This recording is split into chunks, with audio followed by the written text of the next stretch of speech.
Hello everyone, welcome to my channel. चलिए अपन इस वीडियो में बात करेंगे 7 फंडामेंटल क्वांटिटीज़ की और दो सप्लीमेंट्री क्वांटिटीज़ की। चलिए देखते हैं। फंडामेंटल क्वांटिटी ऐसी क्वांटिटी होती हैं जो कि बेसिक होती हैं, इंडिपेंडेंट होती हैं और किसी भी दूसरी क्वांटिटी से ड्राइव नहीं हो सकती। उनको अपन क्या बोलते हैं? फंडामेंटल क्वांटिटीज़ बोलते हैं।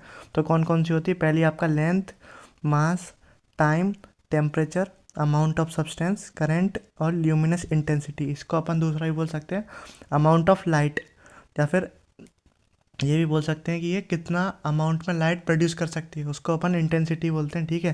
तो देखो, लेंथ की यूनिट क्या होती है? मीटर। मास की क्या होती है? केजी। टाइम की क्या होती है? सेकेंड्स। टेम्परेचर की क्या होती है? केल्विन। अमाउंट ऑफ सब्सटेंस को अपन क्या बोलते हैं? मोल्स। करंट की क्या होती है? आपकी एम्पियर। और ल्यूमिनस इंटेंसिटी को अपन किस में मेजरमेंट करते हैं? तो कैंडेला। ठीक है। इतना ध्यान रखना, आपकी सब फंडामेंटल जो क्वांटिटीज़ होती हैं उनके पास यूनिट भी होती है, डायमेंशन भी होती है। बट जो आपकी सप्लीमेंट्री क्वांटिटीज़ हैं जो कि दो होती हैं नंबर में, और जो आपका 2024 में एक क्वेश्चन भी आया था आपका नीट 2024 में। देखो, इसमें दो टाइप का एंगल आता है, एक तो प्लेन एंगल, एक आता है आपका सॉलिड एंगल। प्लेन एंगल किस में बनता है? आता है 2D।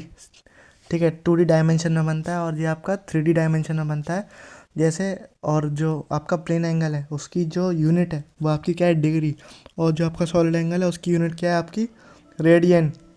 और इन दोनों के पास डायमेंशन नहीं होती, ये दोनों डायमेंशन लेस क्वांटिटीज़ हैं, इसलिए इनको अलग किया है फंडामेंटल से। इसलिए अलग किया है क्योंकि इनके पास डायमेंशन नहीं है, और बाद बाकी इन सातों के पास डायमेंशन है। इस वजह से 7 फंडामेंटल क्वांटिटीज़ होती हैं, 2 आपकी सप्लीमेंट्री क्वांटिटीज़ होती हैं। ध्यान रखना है, आपका जो प्लेन एंगल है उसकी जो यूनिट है वो क्या है? डिग्री है। जो सॉलिड एंगल है उसकी डिग्री क्या है?